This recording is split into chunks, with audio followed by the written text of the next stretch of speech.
Hello everyone, good morning, जय श्री राम, राधे राधे। तो मैंने ऑलरेडी ईवीएस का 3 क्लास दे चुकी हूँ और ये मेरा चौथा क्लास है। अगर आपको थोड़ा भी पसंद है तो प्लीज़ लाइक करें, कमेंट करें, सब्सक्राइब करें और कुछ सजेशन होगा तो कमेंट में ज़रूर बताएं। तो आज हम पढ़ेंगे उदयू के बारे में, जो कि एक खाने वाला चीज़ है। सर्दियों में खेत में ताज़ी सब्जियों को मसाले के साथ एक मटके में भरते हैं और उसको सील बंद कर देते हैं।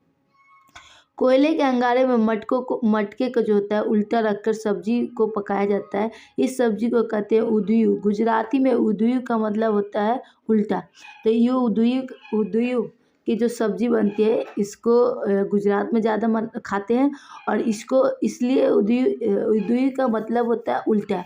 और उदयू में क्या होता है, तो कोई भी जो भी सर्दियों के समय में ताज़ी फल सब्जियाँ निकलती है उसको एक मसाले में लपेट के और मटका में रख के मटका को सील कर दिया जाता है आटे से। उसके बाद उसको कोयले के अंगारे पर उल्टा करके पका दिया जाता है, उसी कहते हैं उंदुई। उंदुई के साथ मिट्टी के चूल्हे पर पकी बाजरे की रोटी से खाया जाता है। साथ में मक्खन, दही, छाछ भी ली जाती है। तो ये है उंदुई। यही है लू फेन। लूही फेन में सांप के मांस से बनाया जाने वाला पकवान है, जिसे हांगकांग में खाया जाता है। हांगकांग में सांप के मांस से बनाए हुए पकवान खाया जाता है, जिसे लिंग हु फेन कहते हैं। अब खाने के चीज़ें जो जल्दी ख़राब होने से बचाने के लिए ये घरेलू उपाय है, जो दादी नानी के नुस्खे होते हैं ना, उसी तरह अगर आपको दूध ख़राब हो जा रहा है बार बार, तो उसको बार बार उबालते रहिए। उसमें मेरी माँ बताती है कि उसमें अगर आप एक इलायची कूट के डाल देंगे तो वो ज़्यादा अच्छा रहता है। इलायची में डाल देंगे। अगर हरा धनिया जल्दी ख़राब हो जाता है तो उसे गीले कपड़े में लपेट के रखें और फ्रिज में रखना है तो उसको पॉलीथीन में रख के रखिए, तो देखिएगा हरा धनिया जो है वो जल्दी ख़राब नहीं होता है। पके हुए चावल को अगर रखना है तो एक कटोरे में डालकर पानी के बर्तन में रखते हैं। प्याज लहसुन खुले में रखें, नमी से बचाकर, मतलब पानी वानी से बचाकर। अब हम बताएंगे मिड डे मील के बारे में। मिड डे मील का स्कीम देश में 2408 ब्लॉक में एक केंद्रीय प्रायोजित स्कीम के रूप 15 अगस्त 1995 को आरंभ की गई है। यह वर्ष 1997-98 तक यह कार्यक्रम देश के सभी ब्लॉकों में आरंभ कर दी गई। 2003 में इसका विस्तार शिक्षा केंद्रों और वैकल्पिक और नवाचारी शिक्षा केंद्रों में पढ़ने वाले बच्चे तक कर दिया गया है। तो ये है मिड डे मील के बारे में। मिड डे मील देखिए 15 अगस्त 1995 में आरंभ कर दी गई थी और 1997-98 में सभी ब्लॉक में भी आरंभ कर दी गई थी। बाल विवाह निषेध अधिनियम 2006, मतलब बाल विवाह निषेध अधिनियम 2006। इस अधिनियम के अनुसार भारत में विवाह का न्यूनतम आयु पुरुष के लिए 21 और महिलाओं के लिए 18 वर्ष है। हालांकि इस कानून में संशोधन करके महिलाओं की न्यूनतम आयु 21 वर्ष करने का प्रस्ताव है और यह बिल संसद में पेश किया गया, लेकिन अभी तक पारित नहीं हुआ, लेकिन अब पारित हो चुका है।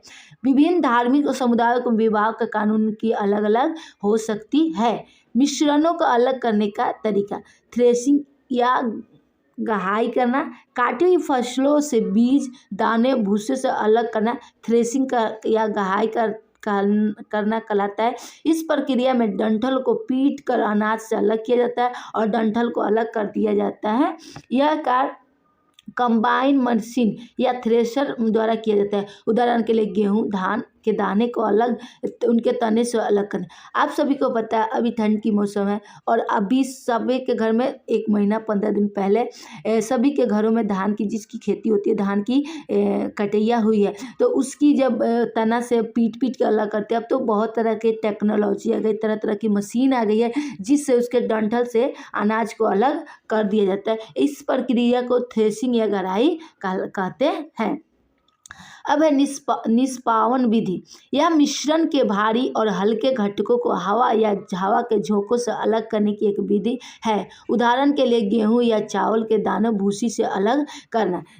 निष्पावन विधि यह होती है, यह मिश्रण के भारी और हल्के घटकों को हवा के झोंकों से, आपको पता है कि जब गेहूं को भूसा से अलग किया जाता है, जब चावल निकल जाता है तो किया जाता है, हल्का हवा चलाकर, पंखा चला करके उसी को कहेंगे निष्पावन विधि। निस्पंदन या निथारण, यह विधि एक फिल्टर पेपर या कपड़े के माध्यम से मिश्रण को पास करके एक घुलनशील अघुलनशील ठोस को तरल को अलग कर सकती है। ठोस कण फिल्टर में फंस जाते हैं जबकि तरल गुजर जाता है। उदाहरण के लिए चॉक पाउडर और रेत को छानकर पानी से अलग किया जा सकता है। निस्पंदन या निथारण विधि वो कहते हैं, यह विधि जो होता है फिल्टर पेपर कपड़े के मिश्रण से अघुलनशील ठोस की तरह अलग कर सकती है। ठोस जो होती है कण वो फिल्टर में फंस जाते हैं जबकि तरल गुजर जाते हैं। उदाहरण के लिए चॉक पाउडर और रेत छानकर अलग, जैसे गेहूँ धोते हैं तो देखते हैं ना मिट्टी जो होती है वो ऊपर घुल जाती है और निकलने लगती है, और रेत जो भी होती है बालू नीचे बैठ जाती है। इसी को हम बोलेंगे निस्पंदन या निथारण विधि। अब है वाष्पीकरण। इस विधि में घुलनशील ठोस को तरह अलग किया जाता है। इस विधि में घोल को तब तक गर्म किया जाता है जब तक सभी तरल वाष्पित न हो जाए और ठोस बाकी रह जाए। उदाहरण के लिए नमक और चीनी को पानी को वाष्पीकरण द्वारा अलग किया जा सकता है। आश्वासन, यह विधि घोल को उबालकर और वाष्प को एक अलग कंटेनर में संघनित करके एक तरल को घोल से अलग कर सकती है। हम क्वथनांक वाले तरल पहले वाष्पित हो जाता है और एकत्र होता है जबकि अन्य तरल या ठोस मूल कंटेनर में रहता है। उदाहरण के लिए आश्वासन द्वारा पानी को खारे पानी से या इथेनॉल से अलग किया जा सकता है। अब है निस्तारण विधि। पकाने से पहले चावल या दालों को जल से धोया जाता है। जबकि चावल या दाल में जल डालते हैं तब उनकी चिपकी हुई अशुद्धियाँ जैसी धूल के कण अलग हो जाते हैं। यह अशुद्धियाँ जल में चली जाती है। बर्तन को थोड़ा सा टेढ़ा करके जल को बाहर गिराया जाता है। इस विधि को निस्तारण विधि कहते हैं। देखिए, पकाने से पहले चावल या दालों को जल से धोया जाता है, सभी को पता है। जब चावल या दाल में जल डालते हैं तो उनकी चिपकी हुई अशुद्धियाँ जैसे धूलकण वगैरह ये सब क्या होती है वो निकल आती है। बर्तन को थोड़ा सा टेढ़ा करके बाहर जल गिराते हैं ना, इसी को निष्पातन विधि कहते हैं।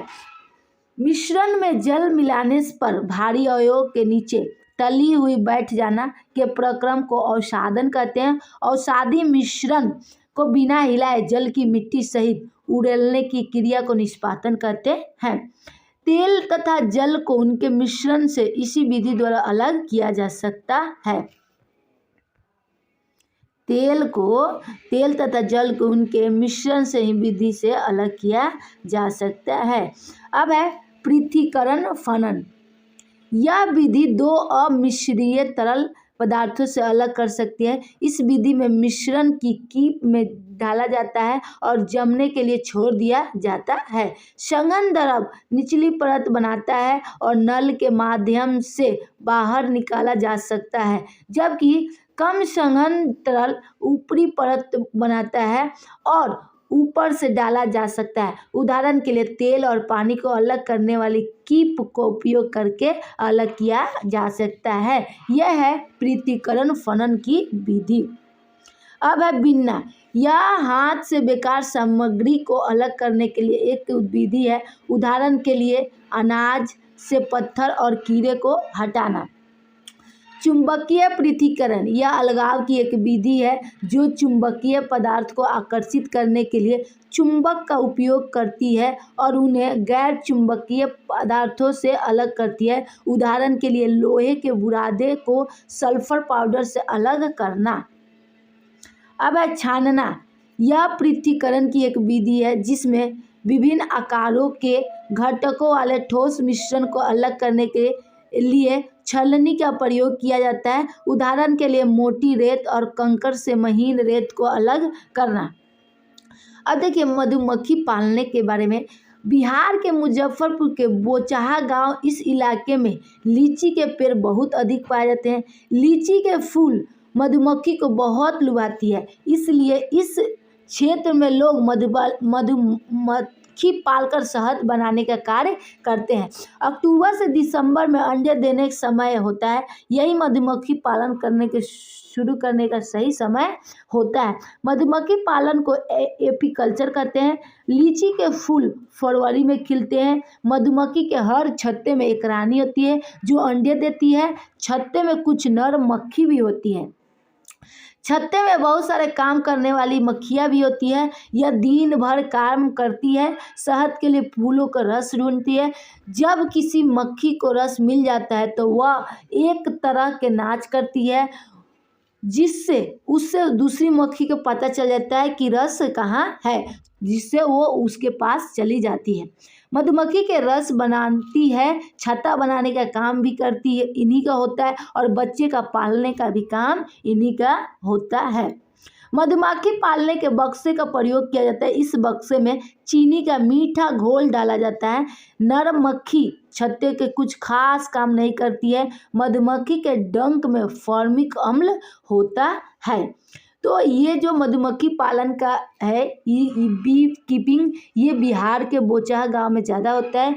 क्यों होता है? सॉरी, बिहार के मुजफ्फरपुर में, क्योंकि वहाँ लीची के पेड़ बहुत है और मधुमक्खी के लीची के फूल बहुत अच्छे लगते हैं और ये अक्टूबर से दिसंबर में लगते हैं। मधुमक्खी पालन को एपीकल्चर कहते हैं। लीची के फूल जो होते हैं वो फरवरी में खिलते हैं। मधुमक्खी में एक रानी मक्खी होती है जो सारा अंडा देखती है, देखभाल करती है। और कोई मधुमक्खी रस ढूंढने गई और वहाँ उसको रस मिल गया तो वह एक अलग तरह की नाच करेगी ताकि वो दूसरी मधुमक्खी भी उसके पास जाए। अब मधुमक्खी के रस से शहद बनता है। छत्ता बनाना का भी काम उन्हीं का रहता है। अगर आप मधुमक्खी पालन करना चाहते हैं तो एक बक्से में मीठे चीनी के घोल डालकर किया जाता है। नर मक्खी कुछ ज़्यादा काम नहीं करती है। अब मधुमक्खी के डंक में फॉर्मिक अम्ल होता है। अब हम पढ़ेंगे स्तनधारी सरीसृप कीट एवं पक्षी के बारे में। स्तनधारी जीव वो होते हैं जो अपने बच्चों को दूध पिलाते हैं। इनके शरीर का ताप बाहरी वातावरण के तापमान परिवर्तन के साथ नहीं बदलता है। जैसे मनुष्य, गाय, भैंस, बकरी, चमगादड़, हवेल, मछली आदि स्तनधारी जीव होते हैं। मेमल इसको बोलते हैं, स्तनधारी को मेमल बोलते हैं। स्तनधारी देखिए जो वो जीव होते हैं जो अपना दूध खुद अपने बच्चों को पिलाते हैं। उनका मतलब बाहरी तापमान से उनके जीवन में उनके शरीर में कोई परिवर्तन नहीं होता है। अब हम पढ़ेंगे सरीसृप के बारे में। इस प्रजाति के प्राणी धरती पर सड़क कर चलते हैं। ये हवा में सांस लेने वाले रीढ़धारी जंतुओं का समूह है, जैसे सांप, छिपकली, कछुआ, घड़ियाल, मगरमच्छ और टूटिया आदि सरीसृप के उदाहरण है। सरीसृप उसे कहते हैं जो रेंग कर चलते हैं, मतलब सड़क के मतलब कहते हैं उसी को सरीसृप कहते हैं। जो जिसका पहला उदाहरण सांप, मछली, सांप, छिपकली, कछुआ, घड़ियाल, मगरमच्छ और टूटिया, ये सब सरीसृप है। अब देखेंगे कीटों का प्रमुख उदाहरण। कीट कौन कौन है तो देखिए आता है, इनमें से कौन कीट नहीं है, तो आप ये कीट का ध्यान रखेंगे तो आपको समझ में आ गया। कीटों में होगा मक्खी, मच्छर, मधुमक्खी, तितली, चींटी, केचुआ, ततैया, झींगुर, दीमक, मकड़ी, टीडा, तिलचट्टा, झींगा, बिच्छू, ये सब जो है ये सब कीट है। कीट के प्रमुख उदाहरण है। पहला नंबर फिर से सुनिए, मक्खी, मच्छर, मधुमक्खी, तितली, चींटी, केचुआ, ततैया, झींगुर, दीमक, मकड़ी, टीडा, तिलचट्टा, झींगा, बिच्छू। अब देखेंगे पक्षी के बारे में। पंख वाले या उड़ने वाले किसी भी जंतु को पक्षी कहा जाता है। जिनका पंख होगा और उड़ने वाला होगा वो पक्षी कहलाएगा। पक्षियों के प्रमुख उदाहरण है मोर, गौरैया, कबूतर, बत्तख, उल्लू, कौआ, चमगादड़, गीद, मैना, बाज, हंस। ये हो गया पक्षियों के उदाहरण। अब हम पढ़ेंगे परजीविता और सहजीविता के बारे में। परजीविता किसे कहेंगे? वो जीव जो किसी अन्य जीव पे आश्रित नहीं होते हैं और उनको अपना फायदा उठाते हैं। उन जीवों को आश्रित होते हैं, उन्हें नुकसान पहुंचाते हैं, उसे कहते हैं परजीविता जंतु। जैसे जोंक, जू, अमरबेल, एंटामिफिटामिन आदि। परजीविता समझिए उसे कहते हैं जो अपने फायदे के लिए दूसरे को नुकसान पहुंचा सकते हैं, उसे कहेंगे परजीविता। जैसे जोंक, जू, जोंक जो है अपना के लिए, अपना फायदा के लिए, खाने के लिए किसी के पैर में चिपक जाता है तो खून चूस लेता है, यानी वो अपना फायदा तो देख रहा है, दूसरा का नुकसान कर रहा है ना।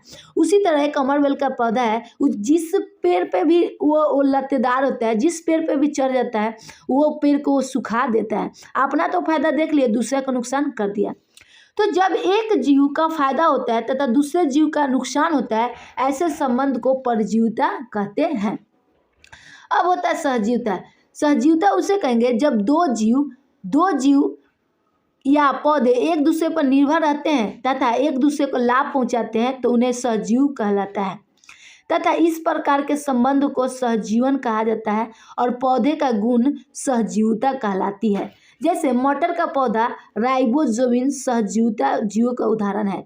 इसी प्रकार लाइक्रेन में शैवाल और फफूंदी सहजीविता के उदाहरण है। सहजीविता का मतलब वो होता है कि एक दूसरे पर निर्भर है, मतलब मेरा भी काम होगा तुम्हारा भी काम होगा, लेकिन एक दूसरे को नुकसान नहीं पहुंचाएंगे। जैसे मटर का पौधा और राइजोजम, ये दो सहजीवी है, ये दोनों एक दूसरे को सहजीविता कर लेते हैं। अब बगुला और भैंस का सहजीवी का संबंध है, जिसमें दोनों का लाभ मिलता है। बगुला भैंस के पीठ पर बैठ के उसके शरीर पर पलने वाली कीड़ों मक्खियों के अन्न परजीवी खाता है, जो भैंस के स्वास्थ्य के लिए हानिकारक होता है। इसमें बगुला का पोषण मिलता है और भैंस को संक्रमण से बचने की मदद मिलती है। सहजीवी का संबंध मतलब ये होता है जब कि दोनों बैठ के मेरा भी काम हो जाते हैं। जैसे भैंस के पीठ पे बगुला बैठ गया और उसके जितने भी कीड़े मकोड़े वो खा जाता है। इसमें भैंस का नुकसान नहीं होता है, उसको फायदा होता है, और बगुला को फायदा होता है क्योंकि उसका पेट भर जाता है। तो ये रहा आज के क्लास। अगर आपको पसंद है तो प्लीज़ लाइक करें, कमेंट करें, सब्सक्राइब करें, और कुछ भी गलती हो तो प्लीज़ सजेशन दें।